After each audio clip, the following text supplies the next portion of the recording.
So for our last lesson for this unit, we are going to be talking about finding the inverses.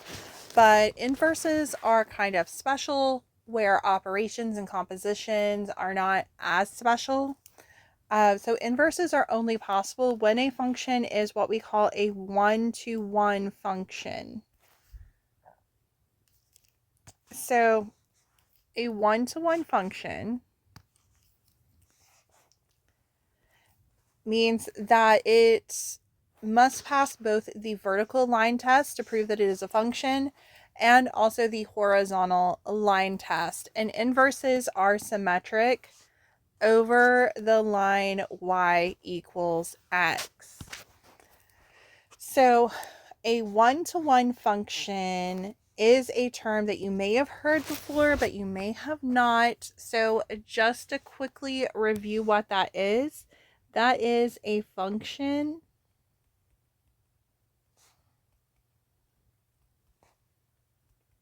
that also has unique range values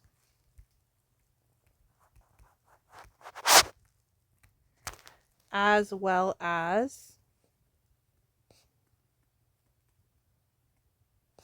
unique domain values. And then the horizontal line test is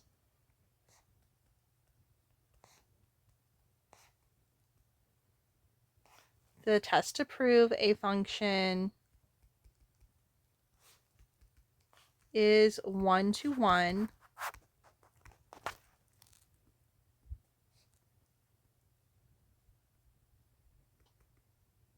by drawing horizontal lines across the graph.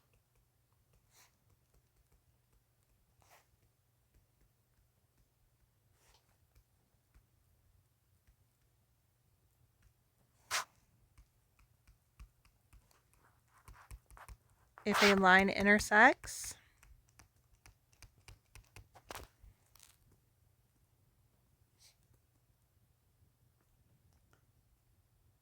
more than once, it is not one-to-one. Yes, I believe we needed a bigger blank for that. All right, so on our examples here, we're going to first use the vertical line test to prove that it is a function. So we're going to draw those vertical lines like we did in Algebra 1. You guys might have heard this called the pencil test.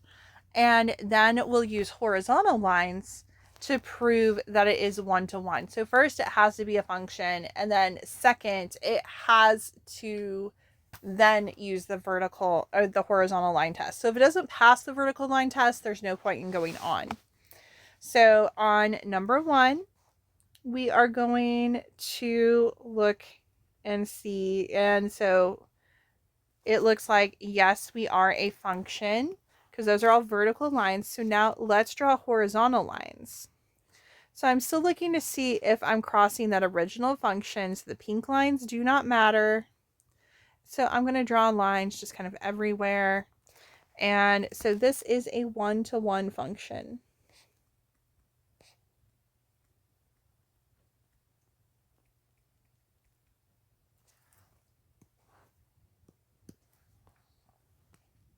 All right, so then on number 2,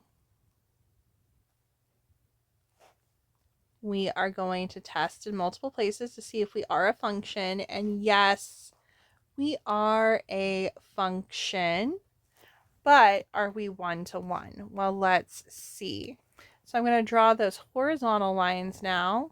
And you see how with just one horizontal line, I am touching in 6 different places. So this is just a function, but we are not a one-to-one.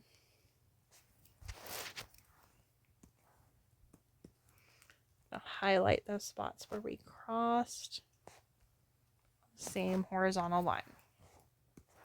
Okay, so now on number 3,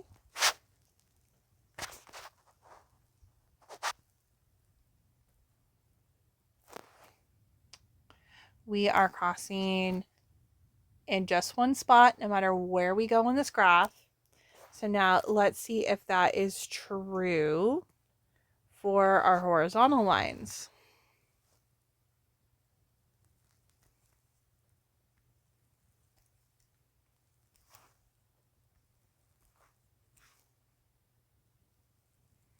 That is true. So this is a 1-to-1 function.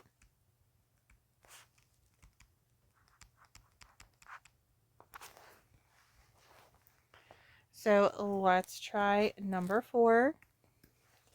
So no matter where I draw a vertical line, I am not crossing. And so then we are going to draw a horizontal line.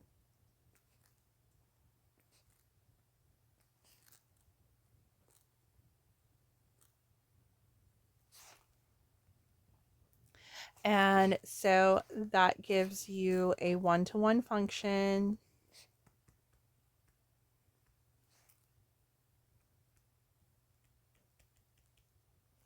Because it doesn't cross more than once. Now on number 5, everywhere we go vertically, we are fine. And then though horizontally, we hit every point on that function. So this one is just a function, but it is not a 1-to-1 function.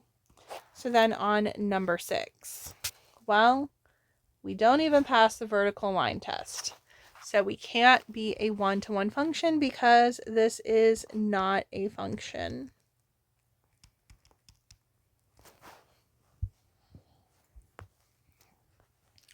All right, so now let's look at what happens to find our inverse, okay?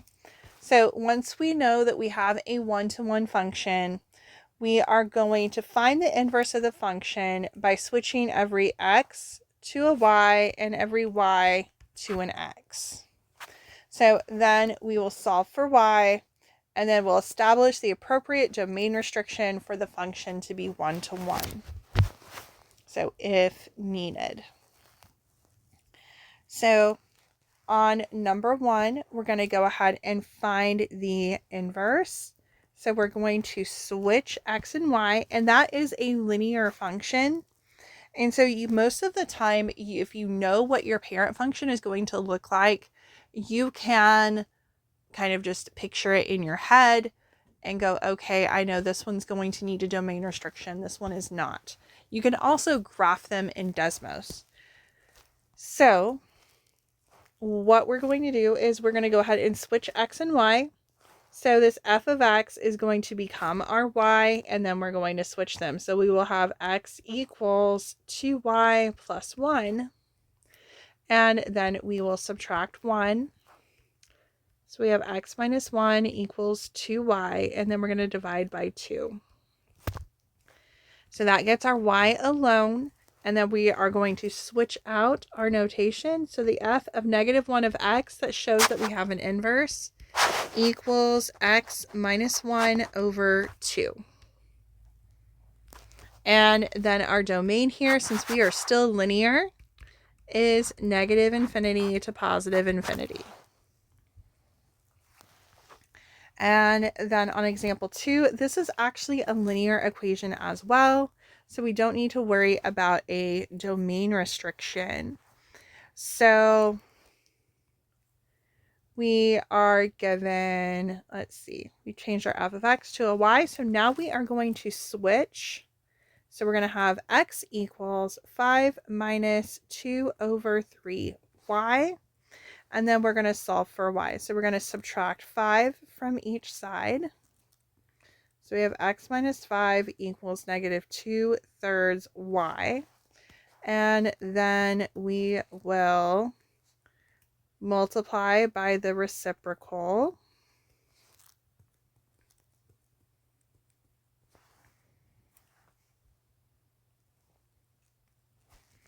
So we have, let's see, -3 over 2x plus 15 over 2 equals y.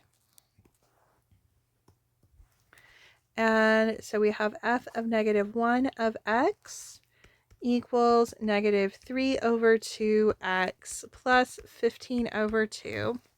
And since this is also a linear equation, our domain should be negative infinity to positive infinity. Now on example 3, we have a radical.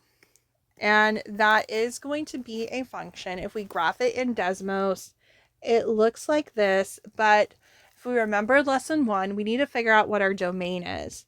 So our domain here is going to be, let's see, 3x minus 2 is greater than or equal to 0. So we're going to have to add 2. So 3x is greater than or equal to 2, and then divide by 3. So x is greater than or equal to 2/3.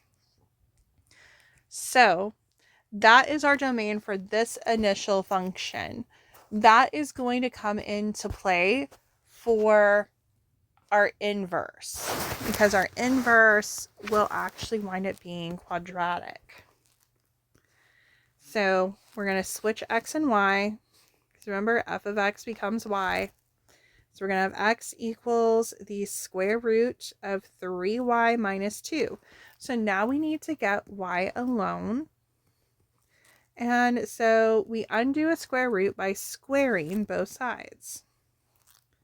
So we have x squared equals 3y minus 2.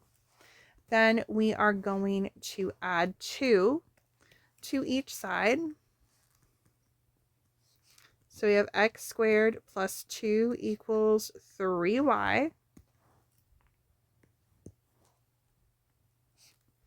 And then we're going to divide by 3. So y equals x squared plus 2 over 3. And then we are going to have the f of negative 1 of x equals x squared plus 2 over 3. But if we graph this, you will find that this is not a one-to-one function. In fact, let's go ahead and just pop over to Desmos and graph that. So here we have our function and we've graphed it. So this is our inverse. And if you notice, it's not going to pass the horizontal line test. So what do we do? Because this function is technically not one-to-one, but originally what we started with was. So let's go ahead and graph that original function. That is the square root of 3x minus 2. And what you'll notice is that we want to be symmetric about the line y equals x. So I'm going to go ahead and graph that too. So y equals x. So that point that we are going to be symmetric is actually going to be the reciprocal of the domain that we found for our initial function. So let's look at, actually before we switch over, one thing I do want to point out is also notice where we're symmetric over the y-axis here with our intercepts. So on our radical function, see how we have that is actually 2/3, which is the domain restriction that we have. And then we have that for y here. So actually our domain needs to be greater than or equal to 0. So that way we are symmetric. And so if you look, that y now matches in what we had as the x in our original function. So in this case, the domain needs to be x is greater than or equal to 0. And so if that restriction exists, then we have an inverse that can also exist. So for example 4, we have if f of x equals x minus 5 squared plus 1 when x is greater than or equal to 5. What is the inverse? So what we can do is we can still go ahead and find that inverse. And so we have, of course, f of x becomes y, and we're going to switch x and y. So x equals y minus 5 squared plus 1. So then we need to subtract 1 from each side. So we have x minus 1 equals y minus 5 squared.